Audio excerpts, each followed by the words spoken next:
Hi అండి, నేను మీ middle class అమ్మాయి లైలా. ఇది నేను నా హ్యాండ్స్తో చేసిన హ్యారీ వర్క్ని కటింగ్ అండ్ స్టిచ్చింగ్ అని చేస్తున్నాను. కటింగ్ అనేది ఇది బ్యాక్ పార్ట్ ఈ విధంగా పెట్టేసుకొని కట్ చేసుకుంటున్నాను. అండ్ ఫ్రంట్ పార్ట్ మీకు ఇన్ కేస్ ఇదో ఫ్రంట్ పార్ట్ కట్ చేస్తున్నాను. ఇన్ కేస్ మీకు నా కటింగ్ అండ్ స్టిచ్చింగ్ కావాలి అనుకుంటే కమెంట్ చేయండి. డెఫినెట్లీ నెక్స్ట్ టైం నుండి నా కటింగ్ వీడియో కూడా పోస్ట్ చేయడానికి ట్రై చేస్తాను. అండ్ బ్లౌజ్ స్టిచ్చింగ్ అనేది కూడా నేనే నా ఓన్గా చేసుకుంటున్నాను. హ్యాండ్స్ వచ్చేసి రాశి పఫ్ హ్యాండ్స్ అని కట్ చేసుకున్నాను. చూద్దాం ఏ విధంగా టర్న్ అవుతుందో అనేది చూడండి.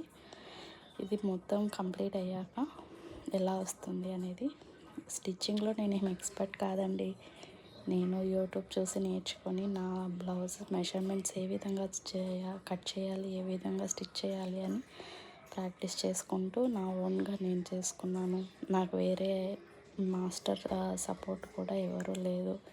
ఎందుకంటే నాకు ఒక చిన్న బేబీ ఉన్నాడు కాబట్టి వాడిని ఎంగేజ్ చేసుకుంటూ బయటకు వెళ్ళి స్టిచ్చింగ్ నేర్చుకునే అంత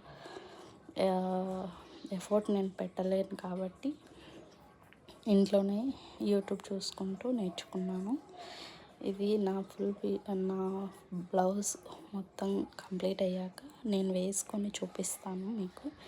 నా స్టిచ్చింగ్ ఎలా ఉందో ఖచ్చితంగా కమెంట్ చేయండి. అండ్ లైక్ చేయడం మాత్రం మర్చిపోకండి. Subscribe mandatory. ఇలాంటి వీడియోస్ మళ్ళీ మీకు రావాలన్నా నేను మీకు పెట్టాలంటే జస్ట్ కమెంట్ చేయండి. సబ్స్క్రైబ్ మాత్రం మర్చిపోకండి ఫ్రెండ్స్. హ్యాండ్స్ వచ్చేసి ఈ విధంగా స్టిచ్ అయ్యాయి. అండ్ నెక్స్ట్ ఎలా ఉందో చెప్పండి. నాకైతే చాలా బాగా నచ్చిందండి ఇది.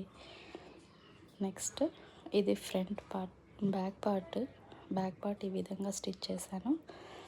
And next front part work one సైడే వస్తుందండి. ఇంకో సైడ్ పళ్ళు కవర్ అవుతుంది కాబట్టి నేను వన్ సైడ్ మాత్రమే వేశాను. నెక్స్ట్ సెకండ్ సైడ్ మాత్రం ఎంటీగా పెట్టాను. మొత్తం జాయిన్ చేశాక ఈ విధంగా ఉంది. హ్యాండ్స్ ఇంకా జాయిన్ చేయలేదు నేను. హ్యాండ్స్ జాయిన్ చేశాక ఫైనల్గా ఎలా ఉందో చూడండి. ఈ విధంగా ఫైనల్గా లుక్ అయితే ఈ విధంగా ఉంది. Front and back and hands also. Thank you for watching. Next వీడియోలో ఈసారి వెయిట్ చేసి చూపిస్తాను. బాయ్.